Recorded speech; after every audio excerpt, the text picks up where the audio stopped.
చెప్తున్నా, పవన్ కళ్యాణ్కి మీకు ఏం తేడా లేదు.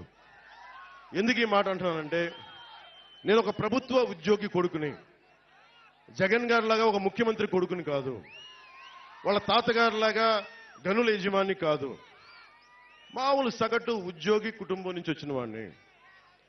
నేను నిలబడ్డాను. ఇన్ని దెబ్బలు తిన్నా నా కష్టాలు తెలుసు. మా అన్నయ్య గారిని ఒకటే అడిగా, ఆయన కూర్చొని ఏం పని చేయాలంటుంటే నాకు 5,000 రూపాయలు సంపాదించే పని చెప్పన్నా, అది ఏం వద్దు నాకు. ఆయన అటు ఇటు తిట్టి నాకు నేర్పించింది ఒక యాక్టింగ్ ట్రైనింగ్ పంపించారు నన్ను, అంతే. ఆ యాక్టింగ్ ట్రైనింగ్ ఒక స్కిల్ డెవలప్మెంట్. అది ఎలా నటించాలి, ఏం చేయాలని ఒక స్కిల్ డెవలప్మెంట్ నాకు ఇస్తే, అది ఈ రోజున మిమ్మల్ని గుండెల్లో పెట్టుకునే వ్యక్తిగా పవన్ కళ్యాణ్గా మీ గుండెల్లో పెట్టుకోండి.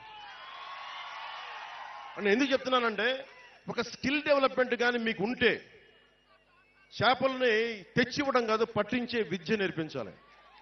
అందుకని నేను ఇంతమంది యువతకి నేను మాటిస్తున్నాను. పిఠాపురం నుంచి ఆంధ్ర యువతకు కానీ, తెలుగు యువతకు కానీ, ముఖ్యంగా పిఠాపురం యువతకి, అన్ని కులాల్లో ఉన్న యువతకి, మీరు ఓట్లు వేసేటప్పుడు మన కులమా కాదా అని చూడకండి.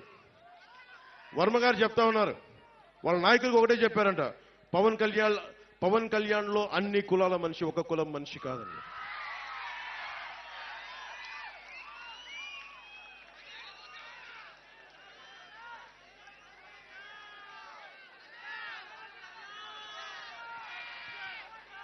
జగన్ గారు అందరూ ఒకటి చెప్తా ఉన్నారు, ఇప్పుడు వచ్చే ఎన్నికలంట పేదలకి పెత్తందారులకి జరుగుతున్న యుద్ధం అంట. జగన్ గారి పేదలు వాళ్ళు ఒక్కొక్క ఎమ్మెల్యే అభ్యర్థిని చూపిస్తాను, ఒకరికి 200-400 కోట్లు ఆస్తుంది. పాపం ఈ అభ్యర్థి అంతంత మాత్రమే, ఈ అభ్యర్థికి ఆస్తి అంతంత మాత్రమే. అంతంత అంటే ఎంతో మనకు అర్థం కావట్లేదు. ఆయన అంతంత ఎంతో మనకు తెలియట్లా. పాపం వాళ్ళ సాక్షి పేపర్ కూడా చాలా పేద పేపరు. వాళ్ళ భారతీయ సిమెంట్స్ కూడా చాలా పేద సిమెంట్ ఫ్యాక్టరీ. వాళ్ళ సజ్జల గారు కూడా చాలా పేద వ్యక్తి. వాళ్ళ మిథున్ రెడ్డి గారు ఈ రోజున 60 నియోజకవర్గాల్లో అడ్డగోలుగా దోచేసిన ఆస్తిని ఈ రోజున ఎలక్షన్లు ఖర్చు పెడతా ఉన్నారు. 20,000 కోట్ల దోచేసిన జగన్ గారు కూడా చాలా పేదవాడు. మనమే పెద్దదాలు. 600 కోట్ల రూపాయలు సిద్ధం బోర్డులకే ఖర్చు పెట్టిన జగన్ గారు కూడా పాపం నిజంగా పేదవాడు. జేపీ వెంచర్స్, మనకు తీరాల్లో మన గ్రామాల్లో ఉన్న ఇసుకని మట్టిని దోచేసిన జేపీ వెంచర్స్ కూడా జగన్ గారి బినామీ కంపెనీలు, అవి కూడా పేద కంపెనీలే. పెద్దిరెడ్డి గారి, మిథున్ రెడ్డి గారి, మిగతా ఉంటారు కదా, వాళ్ళందరూ కూడా పేదవాళ్ళు. ఎమ్మెల్యే కూడా లేని నేను పెత్తందారంట. ఒక్క ఎమ్మెల్యే కూడా లేడు నా పక్కన. మేబీ మీరందరం చూసి, మీ అందరినీ చూసి అది నా ధనం అనుకుంటున్నాడేమో. అలా అనుకుంటే నాకు ఇబ్బంది లేదు. ప్రజాధనం ధనం అయితే నేను ధనవంతుడినే.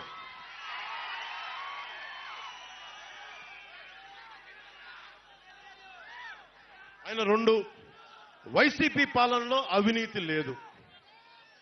అవినీతి నిరోధక శాఖ టోల్ ఫ్రీ నెంబర్ ఇస్తే 4 సంవత్సరాల్లో 8 లక్షల కంప్లైంట్స్, ఫిర్యాదులు వెళ్ళినాయి.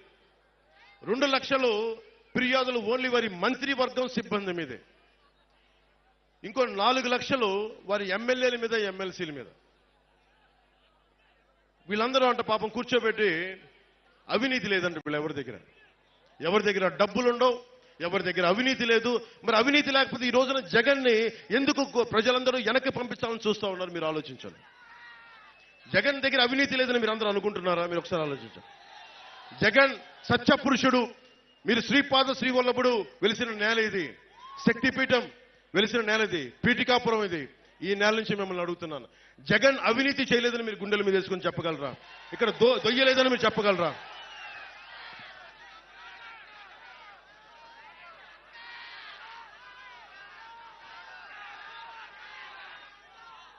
జగన్ పాలనలో 219 దేవాలయాలని అపవిత్రం చేశారు, ఛిద్రం చేశారు. మొట్టమొదట స్టార్ట్ అయింది, మనం మర్చిపోకూడదు, అది పిఠాపురంలోనే మొదలైంది. ఆ రోజున కరోనా సమయంలో నేను ఒకటే పెద్ద ఎక్కువ మాట్లాడాలి. నేను ఎందుకు దేవాలయాల గురించి కానీ మస్జిదుల గురించి కానీ చర్చిల గురించి కానీ సున్నితమైన అంశాలు ఇవి చాలా సున్నితంగా మాట్లాడతాను నేను.